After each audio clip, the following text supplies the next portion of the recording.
പ്രശസ്ത മാധ്യമ പ്രവർത്തകനും യൂട്യൂബർ ഉടമയുമായ മറുനാടൻ മലയാളിയുടെ MD-യുമായ ഷാജൻ സ്കറിയ അന്തരിച്ചു. അല്പസമയത്തിനകം അദ്ദേഹത്തിന്റെ സംസ്കാര ചടങ്ങുകൾ സ്വവസതിയിൽ നടക്കുമെന്നാണ് നമുക്ക് ലഭിച്ച വിവരം. സന്തോഷമായല്ലേ അന്തംകമ്മികളെ? സത്യത്തിൽ ഇന്ന് രാവിലെ ഒരു ഫോട്ടോ കണ്ടിട്ട്, ആ ഫോട്ടോ പ്രേക്ഷകരെ ഇവിടെ കാണിക്കുന്നുണ്ട്.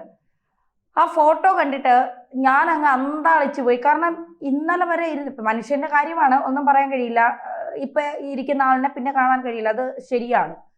പക്ഷെ ഇത് കുറെ നാൾ മുമ്പ് വന്നതാണോ അതോ ഇപ്പൊ വന്നതാണോ എന്നൊന്നും എനിക്കറിയില്ല. എന്റെ ശ്രദ്ധയിൽപ്പെട്ടത് ഇന്ന് രാവിലെയാണ്. മറുനാടൻ മലയാളി ആയ അതിന്റെ MD-ആയ ഷാജൻ സ്കറിയ നമുക്കറിയാം. അദ്ദേഹം വാർത്തകൾ പറയുന്നത് ചില വാർത്തകൾ കേൾക്കുമ്പോൾ സത്യത്തിൽ മനുഷ്യരെ പിച്ച് ചീന്തുന്നത് പോലെയൊക്കെ തോന്നും. ചില വാർത്തകൾ അദ്ദേഹത്തിൻ്റെതായ ശൈലിയിൽ അവതരിപ്പിക്കാറുണ്ട്. രാഷ്ട്രീയം ചിലപ്പോൾ കോൺഗ്രസിനെ അനുകൂലിക്കും, BJP അനുകൂലിക്കും. പക്ഷെ കൊന്നാലും അദ്ദേഹം കമ്മികളെ അനുകൂലിച്ച് വാർത്ത പറയുന്നത് ഇതുവരെ കേട്ടിട്ടില്ല എന്നുള്ളതാണ്. അപ്പോ ഈ പൊതുവെ കമ്മികളെ അനുകൂലിക്കാത്ത മാധ്യമ പ്രവർത്തകരെ കൊല്ലുന്ന രീതി, അല്ലെങ്കിൽ പുരുഷന്മാരാണെങ്കിൽ അവരെ വഴിയിൽ വെച്ച് തീർക്കുക, ലോറി ഇടിച്ച് കൊല്ലുക, അല്ലെങ്കിൽ എന്താ പറയുക, ഈ വഴിയിൽ വെച്ച് അവരെ ആക്രമിക്കുക.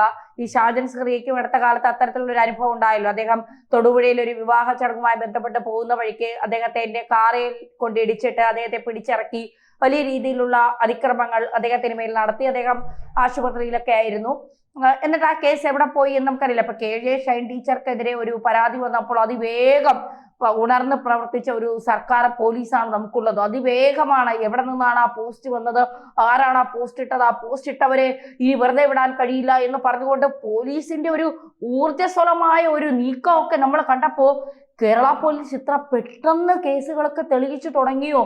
കാരണം വർഷങ്ങളായി പോലീസ് സ്റ്റേഷനിൽ കയറി ഇറങ്ങുന്നവരൊക്കെ ചിന്തിച്ചു തുടങ്ങി നമ്മുടെ കേസ് എടുക്കുമായിരിക്കും. എടുക്കില്ല. നിങ്ങളൊക്കെ കമ്മികളാകണം, അതും അന്തം കമ്മികളായ നിങ്ങളുടെ കേസ് എടുക്കും. അല്ലാതെ ഒന്നും കേരള പോലീസിന് അങ്ങനെ പെട്ടെന്ന് ബുദ്ധിയൊന്നും വരില്ല. എന്തായാലും ഇപ്പോ നമ്മുടെ ABC മലയാളത്തിലെ നമ്മുടെ വടയാർ സുനിൽ സാറിനെ സംബന്ധിച്ചിടത്തോളം സുനിൽ സാർ പറയുന്ന ഓരോ വാർത്തകൾക്കും അതിൻ്റെതായ നിലപാടുകൾ വ്യക്തമാക്കിക്കൊണ്ടാണ് സുനിൽ സാർ വാർത്തകളെ സമീപിക്കുന്നത്. വാർത്തകൾ പറയുന്നതും അങ്ങനെയാണ്. അദ്ദേഹം ഒരുപാട് റെഫർ ചെയ്ത് എന്താ പറയുക, അദ്ദേഹത്തിന്റെ വാർത്തകളോട് വിയോജിപ്പുള്ള കുറെ പേർ എന്ന് പറയുന്നത് അത് കമ്മികളല്ല. പലപ്പോഴും ശ്രദ്ധിച്ചാൽ നമുക്കറിയാം, അത് കമ്മികളല്ല. അത് ഈ തീരെ വിവരവും തലയ്ക്ക് ആൾ താമസവും ഇല്ലാത്ത കുറെ എണ്ണമുണ്ട്. യൂട്യൂബിലൊക്കെ ഇരുന്ന് കുറെ കാര്യങ്ങൾ പറയുന്ന കുറെ എണ്ണമുണ്ട്. അപ്പോൾ അതുപോലെ കുറെ എണ്ണമാണ് അദ്ദേഹത്തിന്റെ വാർത്തകളെ വിമർശിക്കുന്നത്. പക്ഷെ അദ്ദേഹം കറക്റ്റായിട്ട് വാർത്തകളുടേതായ രീതിയിൽ അതിന്റെ കുറെ വിവരങ്ങൾ കണ്ടുപിടിച്ച് തേടി അതിലൂടെ കുറെ യാത്രകൾ ചെയ്ത് അങ്ങനെയാണ് ഒരു വാർത്തയെ അദ്ദേഹം സമീപിക്കുന്നതും ആ വാർത്ത നമ്മളിലേക്ക് വരുന്നത്. അദ്ദേഹം ഈ എന്താ പറയുക, പലപ്പോഴും സുനിൽ സാറിനോടൊപ്പം വർക്ക് ചെയ്തപ്പോൾ എനിക്ക് തോന്നിയിട്ടുള്ളത് കുറെ പഠിക്കാനുള്ള ഒരു വലിയ പാഠപുസ്തകമാണ് അദ്ദേഹം എന്നുള്ളത്. വാർത്തയുടെ കാര്യത്തിൽ കുറെ പഠിക്കാനുണ്ട് അദ്ദേഹത്തിന്. അദ്ദേഹം എടുക്കുന്ന ഓരോ കാര്യങ്ങൾ അങ്ങനെയാണ്. ഓരോ മാധ്യമ പ്രവർത്തകരും കുറെ കാര്യങ്ങൾ റെഫർ ചെയ്തിട്ടൊക്കെയാണ് അവരെടുക്കുന്നത്. അതിന്റെ ഒരു പരിധിവരെ ഷാജൻ സ്കറിയയും അങ്ങനെ തന്നെയാണ്. ചില വാർത്തകൾ പറയുമ്പോൾ ആ വാർത്തകളുടെ ആധികാരികത കൃത്യമായി അതിന്റെ സോഴ്സ് കാര്യങ്ങളൊക്കെ പ്രേക്ഷകരുടെ മുന്നിൽ എത്തിക്കാറുണ്ട്. മറ്റു പല വാർത്തകളും അദ്ദേഹത്തിന്റെ പല വാർത്തകളോടും എനിക്ക് വിയോജിപ്പുണ്ട്. പല വാർത്തകളും ഇപ്പൊ നിന്റെ വിയോജിപ്പ് ആർക്ക് വേണമെന്നൊക്കെ ചോദിച്ചുകൊണ്ട് ഇവിടെ കുറെ കമന്റുകൾ വരാം. പക്ഷെ കുറെ വാർത്തകളോട് സത്യസന്ധമായി പറഞ്ഞാൽ എനിക്ക് വിയോജിപ്പുണ്ട്.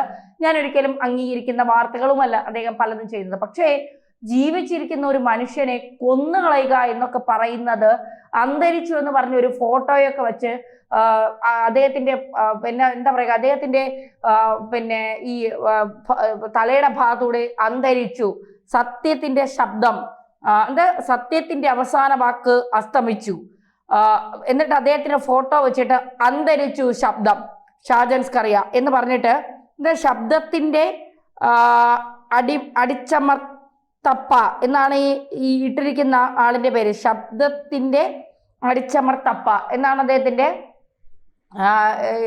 പേജിന്റെ പേര്.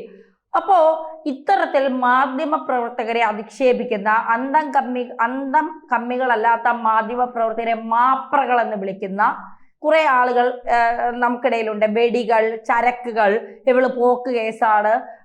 പിന്നെ കഴിഞ്ഞ ദിവസം എനിക്ക് വന്ന ഒരു കമന്റാണ്, രാഹുൽ മാങ്കൂട്ടത്തിന്റെ പിന്നെ കാര്യവുമായി ബന്ധപ്പെട്ട് റിനിക്കെതിരെ ഒരു വാർത്ത ചെയ്തപ്പോൾ അതിൽ വന്ന ഒരു കമന്റാണ്, എന്ത് ധന്യയ്ക്ക് ആ മാങ്ങ രുചിച്ചു നോക്കണമെന്നുണ്ടോ എന്ന്. ഇട്ട ആളിന്റെ പേരൊന്നും പറയുന്നില്ല, കാരണം ഞാനത് നിയമപരമായി നീങ്ങുന്നത് കൊണ്ട് നമുക്കതിന്റെ പേര് പറഞ്ഞ് പിന്നെ കാരണം ഞാൻ അതിന്റെ സ്ക്രീൻഷോട്ടൊക്കെ എടുത്തു വെച്ചിട്ടുണ്ട്. അപ്പോൾ നിങ്ങൾക്ക് വിമർശിക്കാം, നിങ്ങൾക്ക് താല്പര്യമില്ലാത്ത വാർത്തകൾ കാണുമ്പോൾ നിങ്ങൾക്ക് കമന്റ് ഇടാം, വിമർശിക്കാം, ഒക്കെ ചെയ്യാം. പക്ഷെ അസഭ്യകരമായ രീതിയിലും ഇതുപോലെ ഇപ്പൊ അദ്ദേഹത്തിന്റെ ഷാജൻ സ്കറിയയ്ക്ക് ഭാര്യയുണ്ട്, 2 മക്കളുണ്ട്, അദ്ദേഹത്തിന് അച്ഛനുണ്ട്, അമ്മയുണ്ട്, അദ്ദേഹത്തിന് കുടുംബാംഗങ്ങളുണ്ട്, ജ്യേഷ്ഠനുണ്ട്, സഹോദരങ്ങളൊക്കെ ഉണ്ട്. അവരൊക്കെ കാണുമ്പോഴുള്ള ഒരു അവസ്ഥ നിങ്ങളൊന്ന് ആലോചിച്ച് നോക്കൂ. അദ്ദേഹം ചിലപ്പോൾ ഇത് നിസ്സാരമായി എടുക്കും. ഇതൊക്കെ ഒരുപാട് ഞാൻ കേട്ടിട്ടുള്ളത്, കുറെ തവണ ഇപ്പൊ സിനിമാ താരങ്ങളെയൊക്കെ ഒരുപാട് തവണ കൊന്നിട്ടുണ്ട്. ദീപിക പദുക്കോണൊക്കെ മരിച്ചു എന്ന് പറഞ്ഞ് അടുത്ത കാലത്ത് ഏതോ ഒന്നിൽ ഞാൻ വാർത്ത കണ്ടു. അങ്ങനെ ഒരുപാട് പേരെ ഒരുപാട് തവണ പലരും കൊന്നിട്ടുണ്ട്. പലരും പോസ്റ്റ് ഇട്ട് തിരിച്ചു ഞാൻ ജീവനോടെ ഉണ്ട് എന്നെ കൊന്നവരോടൊന്ന് പറഞ്ഞേക്കും ഞാൻ ജീവനോടെ ഇവിടെ ഉണ്ട് എന്നുള്ളത്. അങ്ങനെ പലപ്പോഴും പലരെയും കൊന്ന ചരിത്രങ്ങളൊക്കെ നമ്മൾ കണ്ടിട്ട് കേട്ടിട്ടുള്ളതാണ്. പക്ഷേ ഇവർക്കൊക്കെ കുടുംബങ്ങളുണ്ട് എന്നുള്ള ചിന്ത ഈ പോസ്റ്റൊക്കെ തയ്യാറാക്കുന്നവർക്ക് വേണം.